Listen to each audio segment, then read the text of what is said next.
ସମସ୍ତଙ୍କୁ ନମସ୍କାର। ଆସନ୍ତୁ ଆରମ୍ଭ କରିବା। ରମ୍ୟ ପୁସ୍ତକ ଏକ ପଦରୁ ନେଇକି ସାତ ପଦ ବାକ୍ୟ ଯାଏଁ ପଢିବା। ରମ୍ୟ ପୁସ୍ତକ ଏକ ପର୍ବ ଏକରୁ ନେଇକି ସାତ ଯାଏଁ। ପାଉଲ ଖ୍ରୀଷ୍ଟ ଯୀଶୁଙ୍କ ଦାସ ଆହୁତ ଜଣେ ପ୍ରେରିତ, ପୁଣି ଈଶ୍ୱର ଆପଣା ପୁତ୍ର ଆମମାନଙ୍କ ପ୍ରଭୁ ଯୀଶୁ ଖ୍ରୀଷ୍ଟଙ୍କ ସମ୍ବନ୍ଧରେ ନିଜର ଯେଉଁ ସୁସମାଚାର ଧର୍ମଶାସ୍ତ୍ରରେ ଆପଣା ଭାବାଦୀମାନଙ୍କ ଦ୍ୱାରା ପୂର୍ବରୁ ପ୍ରତିଜ୍ଞା କରିଥିଲେ, ସେହି ସୁସମାଚାର ନିମନ୍ତେ ପୃଥକୀକୃତ ସେ ରୋମରେ ଥିବା ଈଶ୍ୱରଙ୍କ ପ୍ରିୟ ଓ ଆହୁତ ସମସ୍ତ ସାଧୁଙ୍କ ନିକଟକୁ ପତ୍ର ଲେଖୁଅଛି।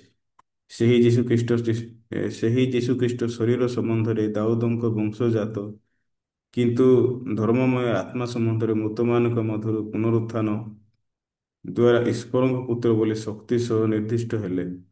ଆଉ ଯେଉଁ ବିଜାତିମାନେ ମଧ୍ୟ ତୁମମାନେ ଯୀଶୁଖ୍ରୀଷ୍ଟଙ୍କର ଆହ୍ୱାନ ପ୍ରାପ୍ତ ହୋଇଅଛ, ତାହାଙ୍କ ନାମରେ ଗୌରବ ନିମନ୍ତେ ସେହି ବିଜାତି ସମସ୍ତେ ଯେପରି ବିଶ୍ୱାସ କରି ଆଜ୍ଞାକାରୀ ହୁଅନ୍ତି, ଏଥିନିମନ୍ତେ ଆମମାନେ ତାହାଙ୍କଠାରୁ ଅନୁଗ୍ରହ ଓ ପ୍ରେରିତ ପଦ ପାଇଅଛୁ। ଆମମାନଙ୍କ ପିତା ଈଶ୍ୱର ଓ ପ୍ରଭୁ ଯୀଶୁଖ୍ରୀଷ୍ଟଙ୍କ ଠାରୁ ଅନୁଗ୍ରହ ଓ ଶାନ୍ତି ତୁମମାନଙ୍କ ପ୍ରତି ହେଉ।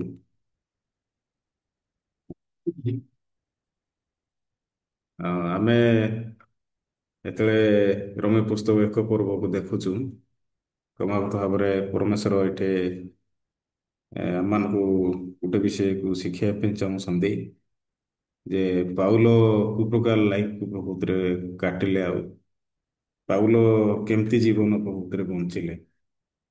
ଆଉ ଗତକାଲି ମଧ୍ୟ ମୁଁ ପାଉଲ ବିଷୟରେ ସେଠି କହିଲି ଯେ ପାଉଲ ଜଣେ ଲୋକ ନଥିଲେ କି ଯିଏକି ସୁଷମାଚାର ପ୍ରଚାର ନିମନ୍ତେ ସେ ଇଚ୍ଛୁକ, କିନ୍ତୁ ପରମେଶ୍ୱର ତାଙ୍କୁ ମନୋନୀତ କଲେ। ଆଉ ପାଉଲ ଆ, ସେ ମାନେ ଜଗତର ଖୁସି ପାଇଁ ସେ ବଞ୍ଚିଲେ ନାହିଁ, କିନ୍ତୁ ଖ୍ରୀଷ୍ଟଙ୍କ ସହିତ ଦୁଃଖ ଭୋଗ କରିକି ଖ୍ରୀଷ୍ଟଙ୍କ ନିମନ୍ତେ ସେ ବିଜାତୀୟ ଲୋକମାନଙ୍କ ସମ୍ମୁଖରେ ସୁସମାଚାର ପ୍ରଚାର କରିବା ନିମନ୍ତେ ସେ ନିଜକୁ ଉତ୍ସର୍ଗୀକୃତ କଲେ। ତ ପରମେଶ୍ୱର ପାଉଲକୁ ସେ ପ୍ରକାର ଭାବରେ ତିଆରି କଲେ। ପାଉଲ ଜଣେ ଲୋକ ଥିଲେ ଯିଏକି ଗର୍ଭୀ ଲୋକ ଥିଲେ। ଉଚ୍ଚାଭିଳାଷ ନେଇକି ସେ ବଞ୍ଚୁଥିଲେ।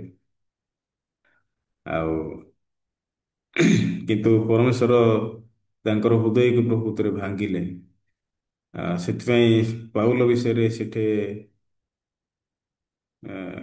ଗ୍ରୀକ ଭାଷାରେ ଗୋଟେ ଶବ୍ଦ ଅଛି। ତ ପାଉଲକୁ ପ୍ରକୃତରେ ଗୋଟେ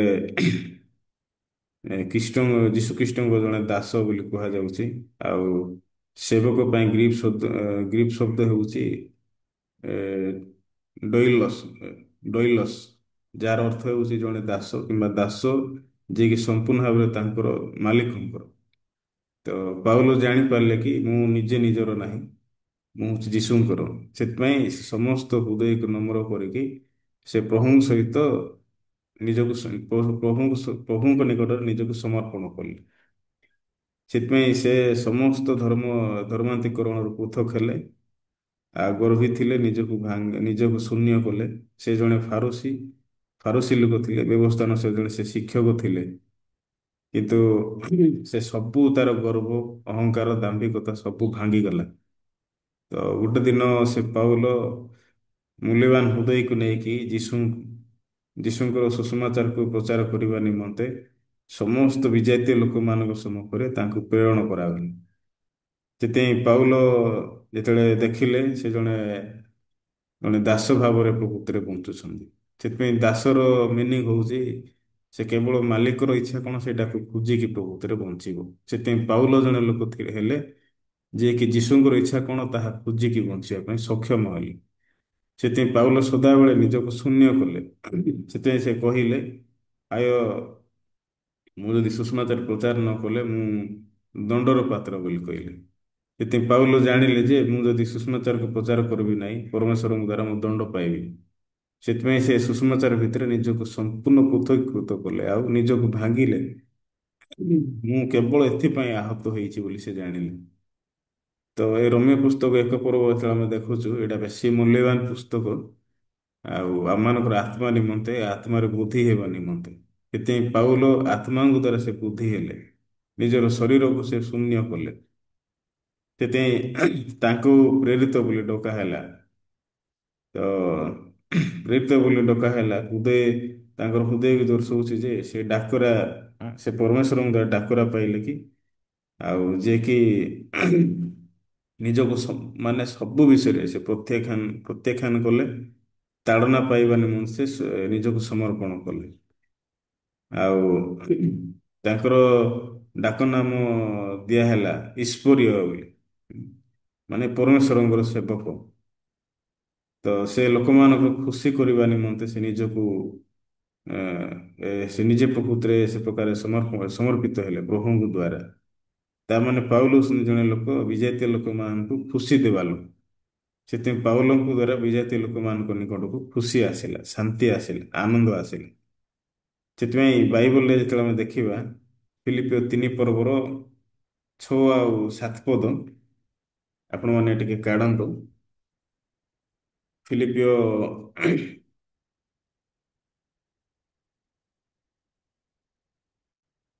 3 ପର୍ବ 6 ଆଉ 7 ପଦ। ଉଦ୍ଯୋଗୀ ସମ୍ବନ୍ଧରେ ମଣ୍ଡଳୀର ଜଣେ ତାଡ଼ନାକାରୀ, ପୁଣି ବ୍ୟବସ୍ଥାଗତ ଧାର୍ମିକତା ସମ୍ବନ୍ଧରେ ନିର୍ଦ୍ଦୋଷ ଦେଖାଯାଉଥିଲି। କିନ୍ତୁ ଯାହା ସବୁ ମୋ ପକ୍ଷରେ ଲାଭଜନକ ଥିଲା, ସେହି ସବୁ ମୁଁ ଖ୍ରୀଷ୍ଟଙ୍କ ନିମନ୍ତେ କ୍ଷତିଜନକ ବୋଲି ଗଣ୍ୟ କଲି। ତ ଏ ଜାଗାରେ ଦେଖିବାକୁ ହେଲେ 5 ପଦ ଲେଖା ହେଇଛି, ମୁଁ ଅଷ୍ଟମ ଦିନରେ ସୁନ୍ନତି ପ୍ରାପ୍ତ ଇସ୍ରାଏଲର ବଂଶଜାତ ବିନ୍ୟାମିନ ଗୋଷ୍ଠୀ ଏବ୍ରିୟ ରକ୍ତଜାତ ଜଣେ ଏବ୍ରିୟ ବ୍ୟବସ୍ଥା ପାଳନ ସମ୍ବନ୍ଧରେ ଜଣେ ଫାରୁସୀ। ତ ପାଉଲ ସେ ନିଜକୁ ପ୍ରକାଶ କଲେ, ମୁଁ ଅଷ୍ଟମ ଦିନରେ ସୁନ୍ନତ ହେଇଥିଲେ, ଇସ୍ରାଏଲର ବଂଶଜାତ ବିନ୍ୟାମିନର ଗୋଷ୍ଠୀ, ଏବ୍ରି ଭାଷାରେ ଜଣେ ଏ, ଏଭ୍ରିୟ ରକ୍ତଜାତ ଜଣେ ଏଭ୍ରିୟ ବ୍ୟବସ୍ଥା ପାଳନ ସମ୍ବନ୍ଧରେ ଜଣେ ଫାରୁସୀ, ଉଦ୍ଯୋଗ ସମ୍ବନ୍ଧରେ ମଣ୍ଡଳୀରେ ଜଣେ ତାଡ଼ନାକାରୀ, ପୁଣି ବ୍ୟବସ୍ଥାଗତ ଧାର୍ମିକତା ସମ୍ବନ୍ଧରେ ନିର୍ଦ୍ଦୋଷ ଦେଖାଯାଉଥିଲେ। ତ ପାଉଲର ଜୀବନକୁ ଦେଖିଲେ ସେ ବେଶୀ ଭଲ ଲୋକ, ଆଉ ସେ ନିର୍ଦ୍ଦୋଷ ଲୋକ। ବ୍ୟବସ୍ଥା ଅନୁସାରେ ଦେଖିଲେ ସେ ଜଣେ ଫାରୁସୀ ଥିଲେ। ହୁଁ। ଫାରୁସୀ ଥିଲେ। ତ ଧାର୍ମିକତା ସମ୍ବନ୍ଧରେ ସେ ନିର୍ଦ୍ଦୋଷ ଦେଖାଯାଉଥିଲେ ଲେଖା ହେଇଛି। ତ ପାଉଲ ଏତେ ଭଲ ଲୋକ ନିଜକୁ ଦେଖିଲେ, କିନ୍ତୁ ପାଉଲକୁ ପରମେଶ୍ୱର ସେଠି ବାଛିଲେ। ପାଉଲର ନାଁ ସାଉଲ ଥିଲା। ସାଉଲ ଯେତେବେଳେ ଥିଲେ, ସମସ୍ତ ଖ୍ରୀଷ୍ଟିଆନ ଲୋକମାନଙ୍କୁ ତାଡ଼ନା ଦେବା ଲୋକ ଥିଲେ। ଇଏ ସବୁକୁ ଧରିକି ବନ୍ଦୀ କରୁଥିଲେ, ଏ ସବୁ ଖ୍ରୀଷ୍ଟିଆନ ଲୋକମାନଙ୍କୁ ପ୍ରହାର କରୁଥିଲେ, ଭୟଙ୍କର ଲୋକ ଥିଲେ। କିନ୍ତୁ ପାଉଲ ଗୋଟେ ଦିନ ଜାଣିଲେ ଏ ସବୁ ଉଦ୍ଯୋଗୀ ମୋର ଭାଙ୍ଗିଗଲା ବୋଲି। ସେଥିପାଇଁ ପ୍ରକୃତରେ ପରମେଶ୍ୱର ମୋତେ ବାଛିଲେ, ମୁଁ ଯେମିତି ସୁଷମାଚାର ଜଣେ ସେବକ ହେବି। ସେଥିପାଇଁ ପାଉଲ ଯେତେବେଳେ ସୁଷମାଚାର ଭିତରେ ସେବକ ହେଲେ, ପାଉଲ ନିଜ ପାଖରେ କୌଣସି ଆତ୍ମଗୌରବ ବି ରହିଲାନି। ସେଥିପାଇଁ ପାଉଲ ଗୋଟେ ବିଷୟକୁ ଜାଣିଲେ, ମୋତେ କ୍ରୁଶ ନେଇକି ଯିବାର ଅଛି, କ୍ରୁଶ ବୋହିବାର ଅଛି।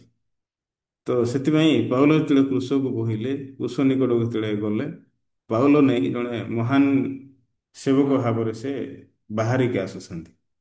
ସେଥିପାଇଁ ପରମେଶ୍ୱର ମଧ୍ୟ ଆମମାନଙ୍କୁ ଯେତେବେଳେ ବାଛିଲେ, ଆଉ ଆମେ ନିଜକୁ ଗର୍ବୀ, ଅହଙ୍କାରୀ, ଦାମ୍ଭିକ ମନ ହେଇକି ବଞ୍ଚୁ ସେଥିପାଇଁ ନାହିଁ, କିନ୍ତୁ ପରମେଶ୍ୱର ଆମମାନଙ୍କୁ ଏଥିପାଇଁ ପ୍ରକୃତରେ ଆହ୍ୱାନ କଲେ, ଆମେ ଯେମିତି ସୁଷମାଚାର ଜଣେ ଜଣେ ସେବକ ହଉ, ଆମ ଦ୍ୱାରା ଅନେକ ଲୋକ ଉଦ୍ଧାର ପାଆନ୍ତୁ, ଆମ ଦ୍ୱାରା ଜଣେ ଲୋକ ପରିତ୍ରାଣ ପାଉ, ଆମେ ଯେମିତି ଅନ୍ୟର ସାକ୍ଷୀ ହେଇକି ଜୀବନ ବଞ୍ଚୁ। ପରମେଶ୍ୱର ସେଥିପାଇଁ ଆମ ସମସ୍ତଙ୍କୁ ଆହ୍ୱାନ କଲେ। ଯଦି ଆମେ ଗସ୍ପେଲକୁ ଯେତେବେଳେ ଦେଖୁଛୁ, ରୋମୀୟ ପୁସ୍ତକ, ଏଇଟା ହେଉଛି ବେଶୀ ମୂଲ୍ୟବାନ ପୁସ୍ତକ। ସେଥିପାଇଁ ମୁଁ ପରିତ୍ରାଣ 2012ରେ ପରିତ୍ରାଣ ପାଇଲି। ମୋର ଫାଷ୍ଟ ଚାପ୍ଟର ହେଉଛି ରୋମୀୟ ପୁସ୍ତକ। ମୁଁ ଏ ରୋମୀୟ ପୁସ୍ତକ ପଢ଼ିବାଟା ଆରମ୍ଭ କଲି। ତ ଏ ରୋମୀୟ ପୁସ୍ତକ ଯେତେବେଳେ ପଢ଼ିବାଟା ଆରମ୍ଭ କଲି, ମୋ ପାଖରେ ହୃଦୟ ପ୍ରକୃତିରେ ପାଇଲି ମୁଁ ମିଶନ ସ୍କୁଲକୁ ଯିବା ନିମନ୍ତେ। ପରମେଶ୍ୱର ମୋତେ ମିଶନ ସ୍କୁଲକୁ ଯିବା ପାଇଁ ମୋତେ ବାକ୍ୟ ଦ୍ୱାରା ପ୍ରକୃତିରେ ମୋତେ ହୃଦୟକୁ ଦେଲେ। ସେଥିପାଇଁ ମୁଁ ଜଣେ ଲୋକ ନଥିଲି ଯିଏକି ସୁସମାଚାର ପାଇଁ ବଞ୍ଚି ପାରିବି। ମୁଁ ଜଣେ ଲୋକ ନଥିଲି ଯିଏକି ବାକ୍ୟକୁ ପ୍ରଚାର କରିକି ଆଉ ତାଡ଼ନା, କଷ୍ଟ, ପରିସ୍ଥିତି, ସମସ୍ୟାକୁ ସମ୍ମୁଖୀନ ହେଇକି ବଞ୍ଚିବା ପାଇଁ ଚାହୁଁଥିଲି। କିନ୍ତୁ ପରମେଶ୍ୱର ମୋର ଲାଇଫରେ ସବୁ ବିଷୟକୁ ଖାଲି କଲେ। ମୋ ପାଖରେ କୌଣସି ବିଷୟ ରହିଲା ନାହିଁ ମୁଁ ଯେଉଁ ବିଷୟକୁ ମୁଁ ପ୍ରକୃତରେ ଧରିକି ଜଗତରେ ବଞ୍ଚି ପାରିବି। ଇଭେନ୍ ପରମେଶ୍ୱର ମୋର ବାପା ମାଆଙ୍କୁ ନେଲେ, ମୋର ଯେତେ ବି ପଇସା ଟଙ୍କା ଯାହା ଥିଲା ସବୁ ମୋ ଠାରୁ ଦୂରେଇ ନେଲେ। ମୋର ସବୁ ବିଷୟ ପରମେଶ୍ୱର କାଢ଼ି ଦେଲେ। ତ ପରମେଶ୍ୱର ମୋର ସବୁ ମତେ ଖାଲି କଲା ପରେ ପରମେଶ୍ୱର ଗୋଟେ ବିଷୟକୁ ମତେ ଦେଲେ, ସେଇଟା ହଉଛି ସେବକ ପଦ। ସେଥିପାଇଁ ମୁଁ ବର୍ତ୍ତମାନ ଯୋଉ ପାଷ୍ଟର ହେଇକି ଜୀବନ ଯାପନ କରୁଛି, ଏଇଟା ମଧ୍ୟ ମୋର ଇଚ୍ଛା ନାହିଁ, ଏଇଟା ପ୍ରଭୁଙ୍କର ଇଚ୍ଛା। ସେଥିପାଇଁ ଜଣେ ଲୋକଙ୍କର ହୃଦୟ ଯେତେବେଳେ ପ୍ରଭୁଙ୍କର ଇଚ୍ଛା ପ୍ରକୃତରେ ସ୍ଥାପନ ହବ, ସେ ଜଣେ ଲୋକ ଜଗତରେ ବେଶୀ ଖୁସିର ଲୋକ ହେଇଯିବ, ଆଶାର ଲୋକ ହେଇଯିବ। ତାକୁ ଲୋକ ଦେଖିଲେ ଖୁସି ହେବେ, ଆଶା ପ୍ରକୃତିରେ ପାଇବେ। କିନ୍ତୁ ଯୋଉ ଲୋକମାନେ ସୁସମାଚାରକୁ ତୁଚ୍ଛ କରିକି ବଞ୍ଚନ୍ତି, ତ ସେମାନଙ୍କ ହୃଦୟରେ ପ୍ରକୃତିରେ ଈଶ୍ୱରଙ୍କ କ୍ରୋଧ ଘଟିବ ଲେଖା ହେଇଛି। ତ ସତରେ ରମ୍ୟ ପୁସ୍ତକ ଏ ସମୟରେ ମଧ୍ୟ ମୁଁ ଯେତେବେଳେ ପଢ଼ିବାଟା ଷ୍ଟଡି କରିବାଟା ଆରମ୍ଭ କରିଛି, ପରମେଶ୍ୱର ପ୍ରକାର ଅନେକ ଗୁଡ଼ିଏ ବିଷୟ ମୋତେ ଦେଖାଉଛନ୍ତି, ଯାହାକି ମୋତେ ଏବେ ବହୁତ ଗୁଡ଼ିଏ ବିଷୟ ଶିଖିବାର ଅଛି ଏ ରମ୍ୟ ପୁସ୍ତକ ଦ୍ୱାରା। ସେଥିପାଇଁ ରମ୍ୟ ପୁସ୍ତକ ଏକ ପର୍ବ ହେଉଛି ବହୁତ ମାନେ ତାର ବେଶୀ ଗଭୀର ମିନିଂଫୁଲ୍ ଅଛି। ହୁଁ। ସେଥିପାଇଁ ପଉଲର ହୃଦୟକୁ ଆମେ ଦେଖିବା କହିଲେ ଏ ବହୁତ ମାନେ ସୁଷମାଚାର ପ୍ରକୃତିରେ ପ୍ରିୟ ଥିଲେ। ସେଥିପାଇଁ ସେ ତାଡ଼ନାକୁ ବାଛିଲେ, ଆଉ କଷ୍ଟକୁ ବାଛିଲେ, ସମସ୍ୟାକୁ ପ୍ରକୃତିରେ ବାଛିଲେ। ସେଥିପାଇଁ ସେ ପ୍ରଥମ କରନ୍ତୀୟ 9 ପର୍ବର 16 ପଦରେ ସେ କଣ କହିଲେ ଟିକେ ଆମେ ଦେଖିବା। ପ୍ରଥମ କରନ୍ତୀୟ 9 ପର୍ବର 16 ପଦ।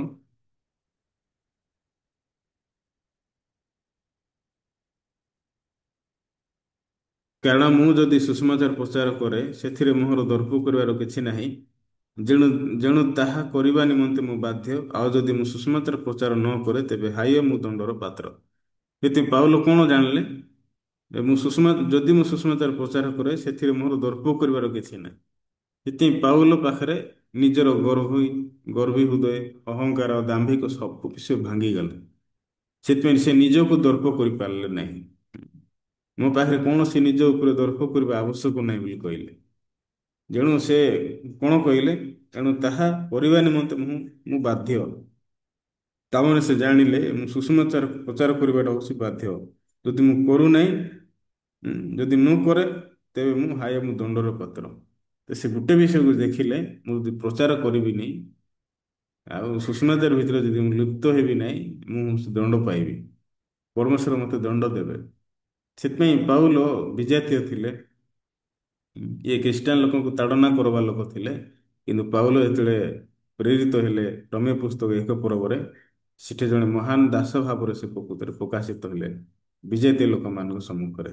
ତାମାନେ ସେ ବିଜାତୀୟ ଲୋକମାନଙ୍କର ଖୁସିର ଲହରୀ ପ୍ରକୃତରେ ପାଲଟିଲେ। ସେଥିପାଇଁ ଆମେ ମଧ୍ୟ ଜଣେ ଜଣେ ଲୋକ ପାଉଲ ପରି ଏ ଜଗତ ମଧ୍ୟରେ ସ୍ଥାପିତ ହେଇଛି। ସେଥିପାଇଁ ପାଉଲ ଯେମିତି ସୁଷମାଚାର ନିମନ୍ତେ ନିଜକୁ ଉତ୍ସର୍ଗୀକୃତ କଲେ, ପୃଥକ କଲେ, ନିଜକୁ ଦାସ ବୋଲି ପ୍ରକୃତିରେ ପ୍ରମାଣ କଲେ, ତ ଆମେ ମଧ୍ୟ ଜଣେ ଜଣେ ସେ ପ୍ରକାର ଲୋକ ପରମେଶ୍ୱରଙ୍କ ଭିତରେ। ଆମେ ଚର୍ଚ୍ଚରେ କିଛି ପଦ ପାଇନୁ, କିନ୍ତୁ ସୁଷମାଚାର ଭିତରେ ଆମେ ବି ଜଣେ ଜଣେ ଲୋକ ପାଉଲ ପରି ସ୍ଥାପିତ ହେଇଛୁ। ସେଥିପାଇଁ ପରମେଶ୍ୱର ଆମମାନଙ୍କୁ ପାଉଲ ପରି ବିଶ୍ୱାସ ଦ୍ୱାରା ବଢେଇବା ପାଇଁ ଚାହୁଁଛନ୍ତି। ବିଶ୍ୱାସରେ ପ୍ରକୃତରେ ଆମମାନଙ୍କୁ ସବୁ କିଛି ଦେବା ପାଇଁ ଚାହୁଁଛନ୍ତି। ସେଥିପାଇଁ ଗାଲାତୀୟ ପୁସ୍ତକ ଟିକେ ଆମେ ଦେଖିବା। ଗାଲାତୀୟ 1 ପର୍ବ ଟିକେ କାଢନ୍ତୁ ସମସ୍ତେ।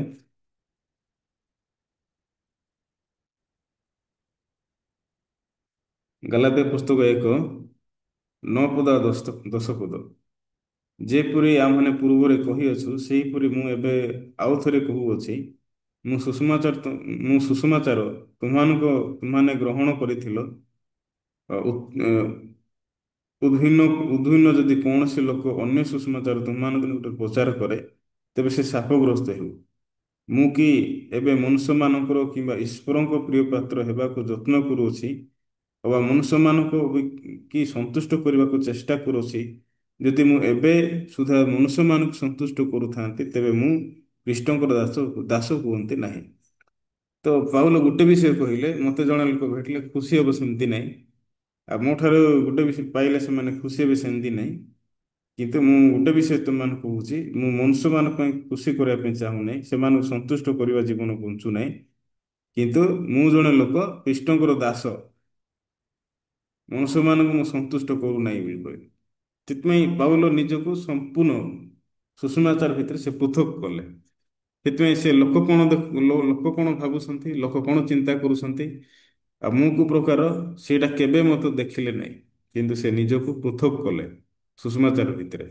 ସେଥିପାଇଁ ଲୋକମାନଙ୍କୁ ଯୋଉଟା ଇଚ୍ଛା ନାହିଁ ସେମିତି ବାକ୍ୟ ସେ ପ୍ରଚାର କଲେ। ସେଥିପାଇଁ ସେ ପୃଥକ ହେଲା ପରେ ସେ ଗୋଟେ ବିଷୟକୁ ଦେଖିଲେ, ସେ ସେ ଜଣେ ଲୋକ ଗୋଟେ ଦିନ ପବିତ୍ର ଆତ୍ମାଙ୍କ ଦ୍ୱାରା ଚାଳିତ ହଉଛନ୍ତି। ସାଂସାରିକ ଇଚ୍ଛା ଅନୁସାରେ ନାହିଁ, ଆଉ ଜଗତର ପ୍ରଭୃତିରେ ଏ, ଜଗତର ସେ ପ୍ରଭୃତିରେ ଏ, ଜଗତରେ ସମ୍ପୂର୍ଣ୍ଣ ଭାବରେ ସେ ପୃଥକ ହେଲେ। ଆଉ ଗୋଟିଏ ମିଶନ ପାଇଁ ସେ ପ୍ରକୃତରେ ବଞ୍ଚିଲେ, ଯୀଶୁ ଖ୍ରୀଷ୍ଟଙ୍କ ମାଧ୍ୟମରେ ପରମେଶ୍ୱରଙ୍କ ଅନୁଗ୍ରହ ସୁଷମାଚାର ପ୍ରଚାର କରିବା ନିମନ୍ତେ। ସେଥିପାଇଁ ପାଉଲର ହୃଦୟକୁ ଆମେ ଦେଖିବାକୁ ହେଲେ, ପାଉଲ ଜଣେ ବାଇବଲରେ ବେଶୀ ମହାନ ଭାବରେ ସ୍ଥାପିତ ହେଇଛନ୍ତି। ସେଥିପାଇଁ ବାଇବଲ ମାନେ ସତରେ ଏ ଗସ୍ପେଲ ଯେତେବେଳେ ଆମ ପାଖକୁ ଆସୁଛି, ଏ ଗସ୍ପେଲ ହିଁ ଗୋଟେ ବିଷୟ ଆମକୁ ସବୁ ବିଷୟ ଠାରୁ ଖୁସି ପ୍ରକୃତିରେ ଆଣିପାରିବ। ଏ ଗସ୍ପେଲ ପାଇଁ କହିକି ଆମେ ଜଣେ ଲୋକ ଖୁସି ହବୁ। ସେଥିପାଇଁ ରୋମୀୟ ପୁସ୍ତକ 15 ପର୍ବର ବାକ୍ୟ ମଧ୍ୟ ଯଦି ଦେଖିବେ, ଆ, ସେଠି ପଉଲ ପ୍ରକୃତରେ କହିଛନ୍ତି। ଆମେ ଟିକେ ଦେଖିବା ରୋମୀୟ ପୁସ୍ତକ 15 ପର୍ବ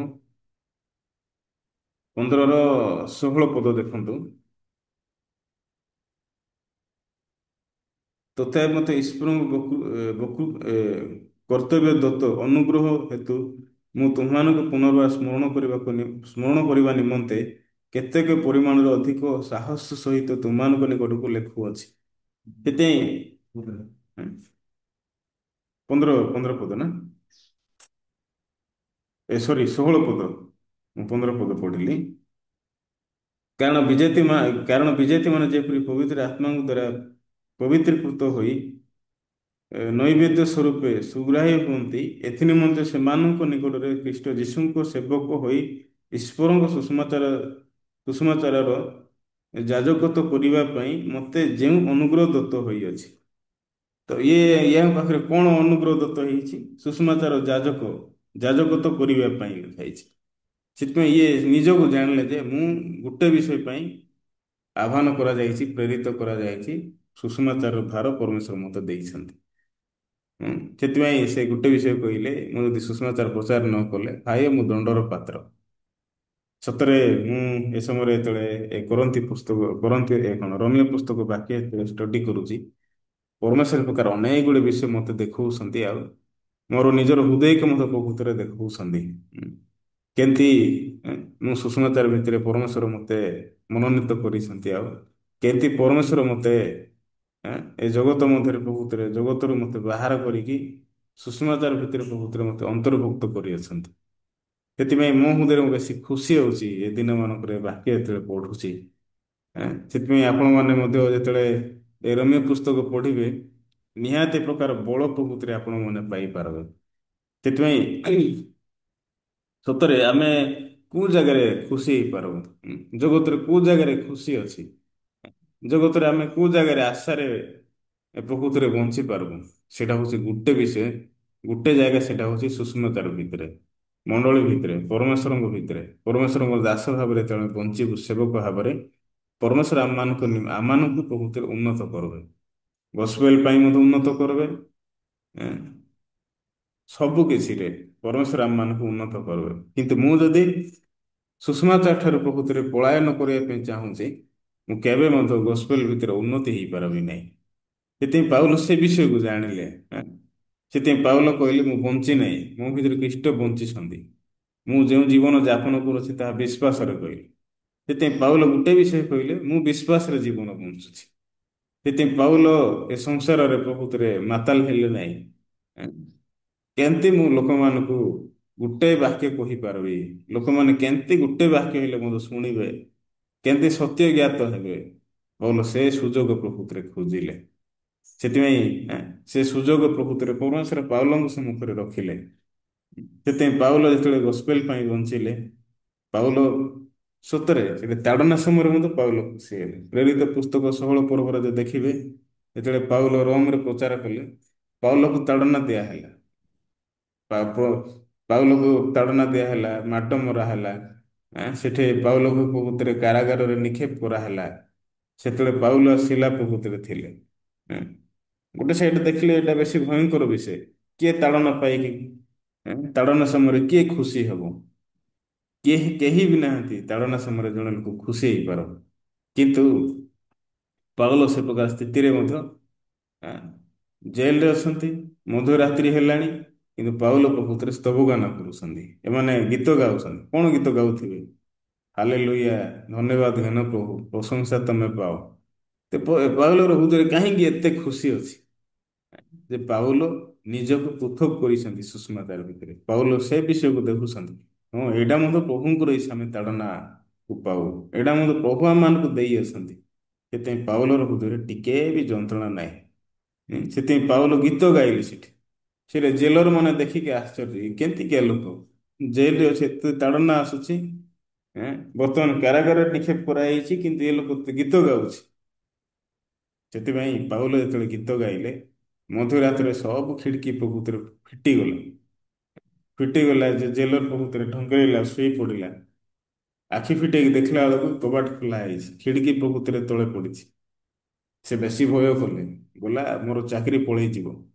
କିନ୍ତୁ ପାଉଲ ଡାକିଲା, କହିଲେ କିଛି ଭୟ କରନା, ମୁଁ ଅଛି ଏଠି ବୋଲି। ସେ ସମୟରେ ସେ ବେଶୀ ଆଶ୍ଚର୍ଯ୍ୟ ହେଇଗଲେ।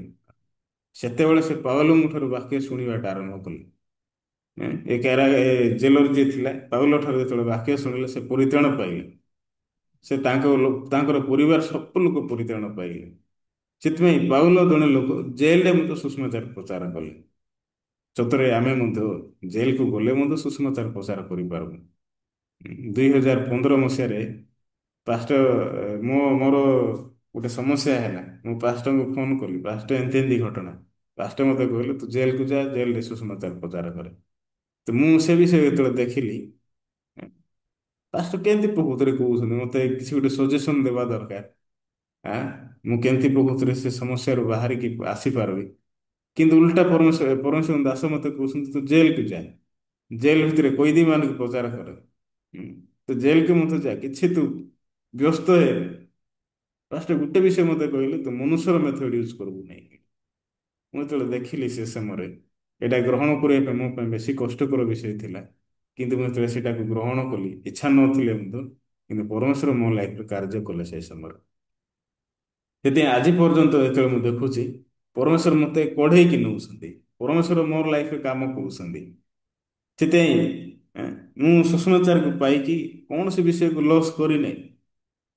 ମୋର ଟିକେ କଷ୍ଟ ଅଛି, କିଛି ଟିକେ ଅଭାବ ଅଛି, କିନ୍ତୁ ସୁଷମାଚାର ଭିତରେ ମୁଁ ଖୁସି ହେଇପାରୁଛି।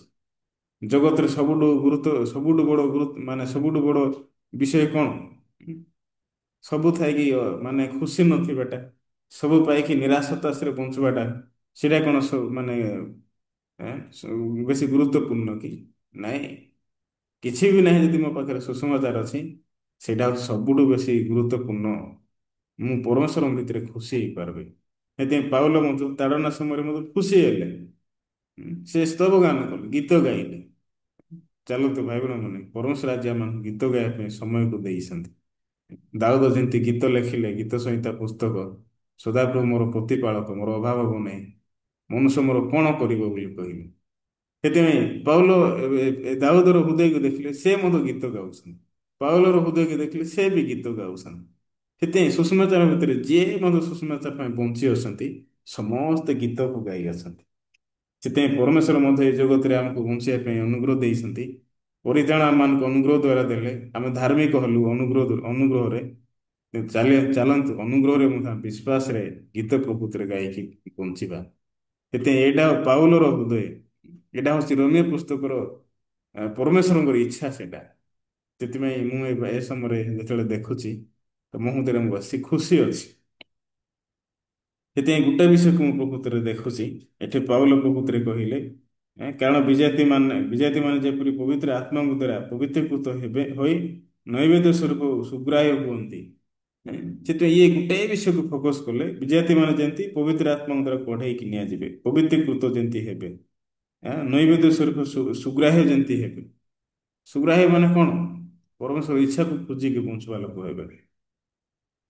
କେବଳ ଯେମିତି ପ୍ରଭୁଙ୍କର ଇଚ୍ଛା କଣ ସେଇଟାକୁ ଖୋଜିକି ପରମେଶ୍ୱରଙ୍କ ସମ୍ମୁଖରେ ନୈବେଦ୍ୟକୁ ଅର୍ପଣ କଲେ, ତ ପାଉଲ ମଧ୍ୟ ଚାହୁଁଛନ୍ତି ବିଜାତୀୟ ଲୋକମାନେ ମଧ୍ୟ ସେ ପ୍ରକାର ସୁଗ୍ରାହ୍ୟ ବଳି ସ୍ୱରୂପ ପରମେଶ୍ୱରଙ୍କ ସମ୍ମୁଖରେ ସ୍ଥାପନ ହୁଅନ୍ତୁ। ଏଇଟା ହଉଛି ପାଉଲଙ୍କର ଇଚ୍ଛା, ଏଇଟା ହଉଛି ଯୀଶୁଙ୍କର ଇଚ୍ଛା। ସେଥିପାଇଁ ସେ ଲୋକମାନେ କହିଲେ, ଏଥିନିମନ୍ତେ ସେମାନଙ୍କୁ ନିକଟରେ ଖ୍ରୀଷ୍ଟ ଯୀଶୁଙ୍କ ସେବକ ହୋଇ ଈଶ୍ୱରଙ୍କ ସୁଷମାଚାର ଯାଜକତ୍ୱ କରିବା ପାଇଁ ମୋତେ ସେହି ଅନୁଗ୍ରହ ଦତ୍ତ ହୋଇଅଛି। ସେଥିପାଇଁ ପାଉଲକୁ ଅନୁଗ୍ରହ ଦତ୍ତ ହେଇଛି। ସତରେ ଆମେ ମଧ୍ୟ ଗୋସ୍ପେଲ ପାଇଁ ଯଦି ବଞ୍ଚିବୁ, ତ ପରମେଶ୍ୱର ଆମକୁ କାହିଁକି ଅନୁଗ୍ରହରେ ସବୁ କିଛି ଯୋଗେଇବେ ନାହିଁ? କାହିଁକି ମୁଁ ପ୍ରତ୍ୟେକ ବିଷୟରେ ଅନୁଗ୍ରହ ପ୍ରକୃତିରେ ପାଇବି ନାହିଁ? ନିହାତି ପରମେଶ୍ୱର ମୋତେ ଅନୁଗ୍ରହ ପ୍ରକୃତିରେ ଦେବେ। ମୁଁ ପରମେଶ୍ୱରଙ୍କ ଭିତରେ ଯଦି ଅଛି, ପରମେଶ୍ୱର ମୋତେ ଅନୁଗ୍ରହର ପାତ୍ର କରି ଆସନ୍ତି। ସେଥିପାଇଁ ପାତ୍ର ନିଜେ କେବେ ମଧ୍ୟ ବ୍ୟବହାର ହେଇପାରିବ ନାହିଁ। ପାତ୍ରକୁ ଯିଏ ତିଆରି କରୁଛି ସେ ପାତ୍ରକୁ ବଢ଼ିଆରେ ବ୍ୟବହାର କରିପାରିବ। ସେଥିପାଇଁ ଆମେ ନିଜେ ନିଜେ ଜଗତକୁ ଆସିନୁ, କିନ୍ତୁ ପରମେଶ୍ୱର ଆମମାନଙ୍କୁ ଜଗତକୁ ପଠେଇ ଆସନ୍ତି। ସେଥିପାଇଁ ଆମେ ଯଦି ଈଶ୍ୱରଙ୍କ ଦ୍ୱାରା ପ୍ରକୃତିରେ ଗଢ଼େଇକି ନିଆଯିବୁ, ଈଶ୍ୱର ଯଦି ଆମମାନଙ୍କୁ ବ୍ୟବହାର କରିବେ, ତେବେ ଏ ଜଗତରେ ଆମେ ଜଣେ ମୂଲ୍ୟବାନ ପାତ୍ର ପରି ହେଇଯିବା। ସେଥିପାଇଁ ଗୋଟେ ପାତ୍ରକୁ ଯେତେବେଳେ ରଖାଯିବ, ସେ ତା ଉପରେ ମଇଳା ବସିବ, କିନ୍ତୁ ଯିଏ ଯଦି ବ୍ୟବହାର କରିବା ପାଇଁ ଯଦି ଲୋକ ଅଛନ୍ତି, ସେ ପାତ୍ର ବହୁତ ଚିକ୍ ଚିକ୍ ପ୍ରକୃତିରେ ମାରିବ। ସେଥିପାଇଁ ମୁଁ ଆଶା କରେ ଆପଣମାନେ ମୋତେ ରୋମୀୟ ପୁସ୍ତକ ବାକ୍ୟ ଦ୍ୱାରା ଏ ପ୍ରକାର ଉଦୟକୁ ପ୍ରକୃତିରେ ପାଇକି, ଏ ପ୍ରକାର ଆଶାକୁ ପାଇକି ପ୍ରକୃତିରେ ବଞ୍ଚିବେ।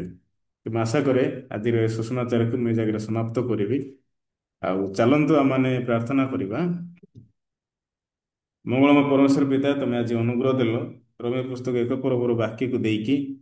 ସେଠି ପାଉଲ ଗୋଟେ ବିଷୟକୁ ସେ ଆବିଷ୍କାର କଲେ କି ମୁଁ ଜଣେ ପ୍ରେରିତ ଯୀଶୁ ଖ୍ରୀଷ୍ଟଙ୍କ ଦ୍ୱାରା ପ୍ରକୃତିରେ ଆହ୍ୱାନ ପ୍ରାପ୍ତ କରାଯାଇଅଛି ବିଜାତୀୟ ଲୋକମାନଙ୍କ ସମ୍ମୁଖରେ ସୁଷମାଚାର ପ୍ରଚାର କରିବା ନିମନ୍ତେ। ଆଉ ମୁଁ ଜଣେ ଅବ୍ରାହ୍ମଙ୍କ ବଂଶଜାତ, ଆଉ ଅ, ଜଣେ ବ୍ୟବସ୍ଥା ଅନୁସାରେ ଜଣେ ଶିକ୍ଷକ, ଫାରୁସୀ ବୋଲି ପ୍ରକୃତିରେ କହିଲେ। ତ ଫାରୁସୀ ମାନେ କେମିତି ଯୀଶୁଙ୍କର ବାକ୍ୟକୁ ବିଶ୍ୱାସ କରୁନଥିଲେ। ସଦାବେଳେ ଯୀଶୁଙ୍କ ଭିତରେ ଫାରୁସୀ ମାନଙ୍କ ମଧ୍ୟରେ ତର୍କ ବିତର୍କ ହଉଥିଲା। କିନ୍ତୁ ଆଶ୍ଚର୍ଯ୍ୟ, ପାଉଲ ଫାରୁସୀ ଥିଲେ ସୁଦ୍ଧା ସେ ସୁଷମାଚାରକୁ ଗ୍ରହଣ କଲେ। ବିଜାତୀୟ ଲୋକମାନଙ୍କ ସମ୍ମୁଖରେ ସୁଷମାଚାର ପ୍ରଚାର କରିବା ନିମନ୍ତେ ସେ ପ୍ରେରଣ କରାଗଲେ।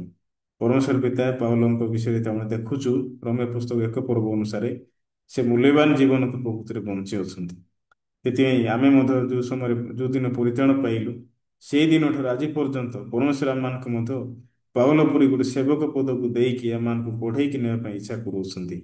ସେଥିପାଇଁ ଆମେ ଯେତେବେଳେ ବଞ୍ଚି ଅଛୁ, ଯୁଗାନ୍ତ ପର୍ଯ୍ୟନ୍ତ ଯେତେବେଳେ ଆମେ ସୁଷମାଚାରକୁ ପ୍ରଚାର କରିବୁ, ସେ ପ୍ରକାର ଅନୁଗ୍ରହ ଆମମାନଙ୍କ ପ୍ରକୃତିରେ ତମେ ଦିଅ ପରମେଶ୍ୱର। ଆଜି ମଧ୍ୟ ସୁଷମାଚାରକୁ ଦେଇଅଛ, ସେଥିପାଇଁ ବେଶୀ ଧନ୍ୟବାଦ ଦଉଛି। ଆଉ ଆଜିର ଦିନକୁ ମଧ୍ୟ ଆମେ ଖୁସିରେ ଆଶାରେ ଯେମିତି ଆରମ୍ଭ କରିବୁ, ସେ ପ୍ରକାର ତୁମ ଅନୁଗ୍ରହ ଦିଅ। ସମସ୍ତ ପ୍ରାର୍ଥନା ଶୁଣି ଆସ ଧନ୍ୟବାଦ ଦେଇ ଆଜିର ଉପାସନା ନିମନ୍ତେ ନାଜରେଥ ପ୍ରଭୁ ଯୀଶୁ ଖ୍ରୀଷ୍ଟଙ୍କ ନାମରେ ପ୍ରାର୍ଥନା ମାଗୁଅଛି। ଆମେନ୍। ଧନ୍ୟବାଦ ସମସ୍ତଙ୍କୁ।